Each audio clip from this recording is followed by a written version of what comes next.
안녕하세요. 반갑습니다. 나답게 TV 이윤택입니다. 여러분 잘 지내고 계시죠? 제가 어저께 방송사고를 냈습니다. 양준일 씨 책에 대한 이야기를 하다가 갑자기 뭐 하다가 끊어졌죠? 나에게 음악이란 패션이다 하고 뚝 끊어졌죠.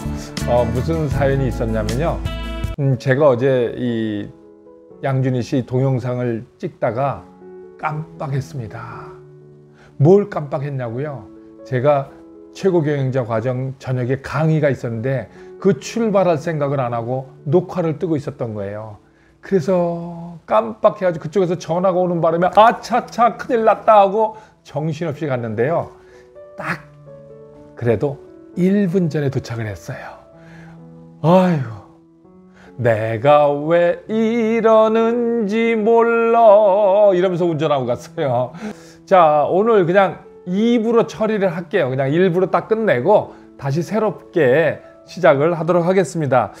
자, 우리 이제 어제 이어서 이제 다시 뭐가 뜻밖이고 의외고 상상을 초월하는 이야기인가? 이거죠. 바로 나에게 음악이란 패션이다. 저는 이게 참 음악을 패션이라고 한다? 그래서 제가 한번 보니까 세계적으로 K-팝이 1등이라는 건 한국 패션이 1등이라는 뜻으로 받아들인다. 마치 예전에 마돈나처럼 오디오와 비디오를 아우르는 토탈 패키지가 세계를 휩쓸고 있는 것이다. 이렇게 얘기를 했어요. 그래서 야, 어떻게 이렇게 뜻밖의 멘트를 할까. 그리고 또 옷에 대한 이야기를 했더라고요. 패션이니까 본인은 클래식하고 단순하지만 하나의 포인트가 있는 것을 챙긴다. 그리고 노래는 나는 온몸으로 이야기와 감정을 전달하는 스토리텔러라고 그럽니다. 사실 스토리텔러라고 하면 저희들이 스토리텔러거든요. 저희들은 강의하는 사람이잖아요. 교육하는 사람이잖아요. 그래서 이야기를 전달하는 사람이거든요. 아니면 뭐 내용을 전달한다든지 어떤 컨텐츠를 전달하는 저희들이 스토리텔러거든요. 그래서 저는 예전에 이제 저한테 교육을 받거나 뭐 이런 분들이 교수님 강의란 뭐예요? 그러면 저는요, 강의란 노래하듯이 하는 거다 이렇게 얘기를 했어요. 그러니까 오히려 노래하시는 양준일 씨는 스토리텔러라고, 정작 스토리텔러들은 뭐라고요? 노래한다라고 얘기를 하고, 참 재밌는 현상인 것 같아요. 그래서 저는 그 강의를 윤려, 에듀테인먼트 이렇게 얘기해서 강의할 때 음악을 쓰고 노래를 하고 춤도 추고 저는 그런 강의를 주로 해왔거든요. 그리고 또 제가 이 동영상에도 자꾸만 음악을 쓰잖아요. 이것도 이제 그런 데서 비롯됐는데 음악이 크다 그래서 음악을 아주 작게 안 쓰는 쪽으로 하겠습니다. 자, 그래서 이게 또 뜻밖의 이야기였다라는 생각을 하고요. 자, 두 번째로 갈게요. 오늘 음악은 패션이다를 첫 번째로 가고 2부니까요. 두 번째로 제가 이게 또 감동이에요. 돈에 대한 이야기를 하셨잖아요. 내게 돈은 우산과 같은 것이다. 왜 우산이지? 비 올 때 쓰는 우산이잖아요. 그렇죠? 자, 많으면 나눌 수 있는 것이다. 이렇게 얘기를 했어요. 이거 무슨 말인가? 하나라면 나하고 가족이 쓰고 또 이게 남으면 이거 써 하고 건네줄 수 있는 게 돈이라는 거예요. 이거 쉽지 않잖아요. 이거 써. 근데 표현도 멋있지 않아요? 우산도 쓰는 거고요. 돈도 쓰는 거예요. 이거 써. 그럼 돈을 줄 수도 있다는 얘기 아니에요? 우산을 줄 수도 있다는 거 아니에요? 돈이 뭐라고요? 우산이다. 참 멋진 비유.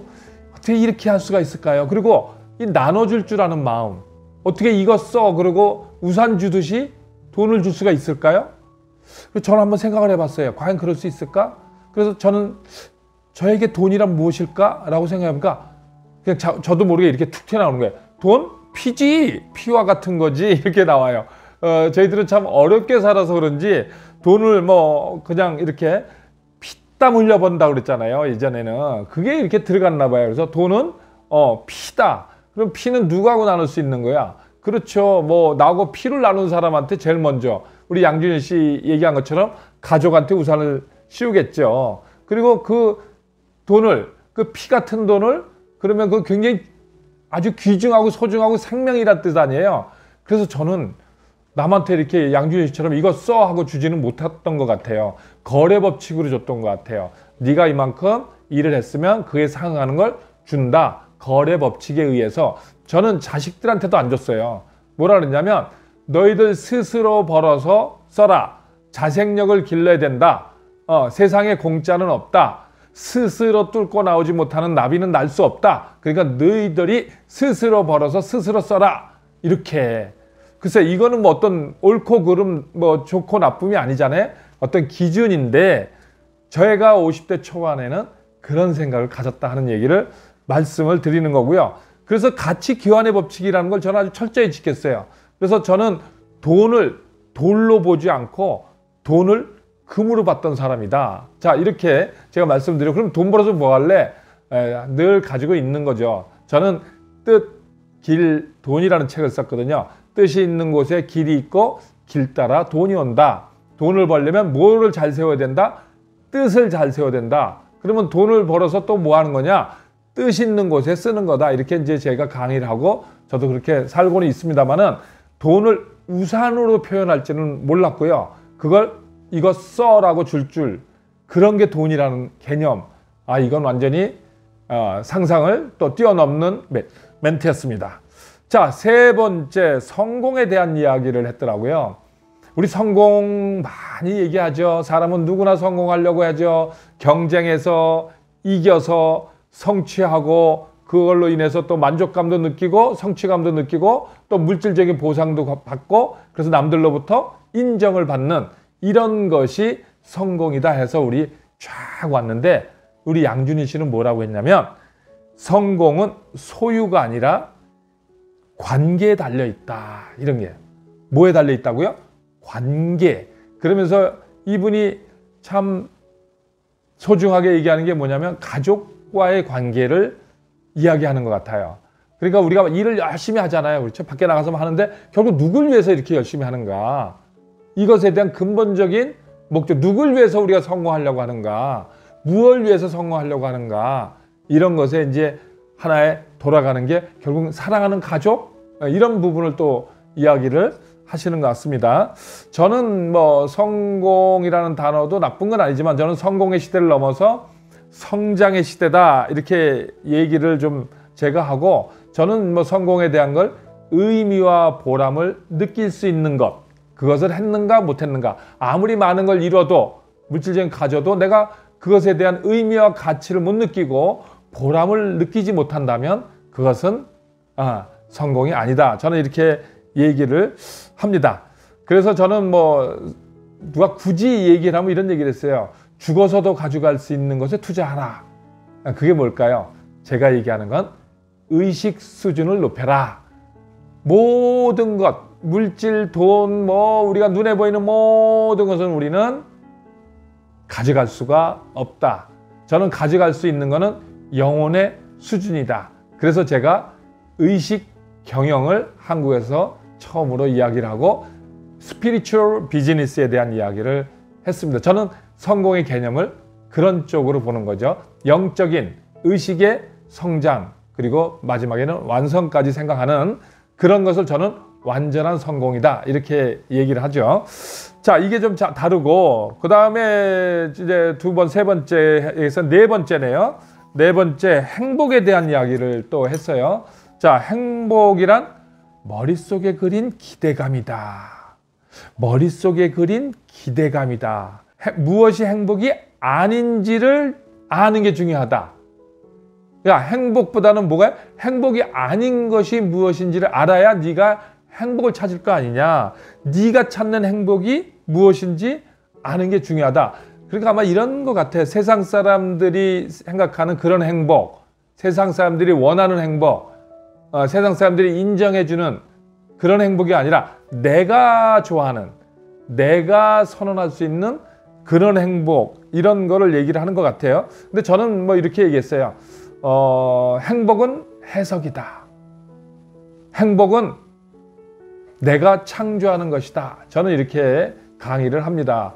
행복은 주관적인 거잖아요. 내가 행복하겠다고 결심하고 내가 행복하다고 생각하면 되는 거지. 어떤 기준, 잣대 이런 거, 사회적 기준, 누구의 기준에 비할 수 없는 거잖아요. 그래서 저는 아침에 일어나면 윤한기 씨 노래가 늘 들려요. 뭐라고? 나는 행복합니다. 나는 행복합니다. 정말 정말 행복합니다. 이걸 뇌에다 심어놔 버렸어요. 그냥 늘 부르고 다니는 거예요. 행복하니? 그래 나 행복해. 왜? 내가 행복하기로 결심했거든요. 그래서 행복은 누가 주는 것도 아니고 내가 창조하는 것이다. 저는 이렇게 생각하고 결국은 행복은 해석이다. 어떤 상황도 아니고 어떤 결과도 아니고 그 상황, 어떤 상황과 결과를 내가 행복으로 해석할 거냐, 불만족으로 해석할 거냐, 불행으로 해석할 거냐. 결국은 해석이다. 이렇게 저는 얘기하고 그 얘기는 뭐죠? 꿈보다 해몽이다. 이렇게 제가 얘기를 합니다. 자, 그래서 저는 보람찬 하루를 보냈을 때 가슴이 뿌듯할 때 그리고 나 혼자 잘 되는 게 아니라 공존, 함께 잘 되는 거 그럴 때 뭔가 좀 행복감이 오는 것 같아요. 자, 그런 면에서 보면 또 우리 양준 씨가 얘기하는 그런 어떤 성공의 그 관계 또 행복이라는 게 또 자기가 무엇인지 내가 찾는 행복이 무엇인지를 아는 게 중요하다 하는 얘기하고 좀 비슷한 이야기인 것 같아요. 평화에 대한 이야기도 했어요. 의식 수준이 높으니까 당연히 평화 평화로다 하늘 위에서 내려오네 뭐 이런 얘기도 있잖아요.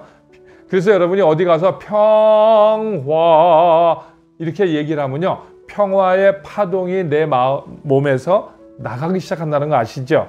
네. 자, 그래서 이 양준희 씨가 생각하는 평화는 뭐냐면 불행을 놓으면 평화가 먼저 온다. 뭘 놓으라고요? 불행을 놓으라 그러네요. 상황을 있는 그대로 받아들이는 게 평화를 원하는 사람이 할 수 있는 일이다. 평화가 아닌 행복을 잡으려고 하는 사람에게는 오히려 불행이 더 많이 잡힐 수 있다. 이렇게 얘기를 하시네요. 자, 또 하나 넘어가서 이제는 뜻밖의 또 멘트가 하나 있어서 제가 여러분과 함께 시간을 가지려고 합니다. 양준일 씨는 뭐 의외, 뜻밖이다, 상상을 초월한 이런 멘트들이 참 군데군데 넘쳐나요. 자, 이 멘트 자존감이라는 부분이 또 있더라고요.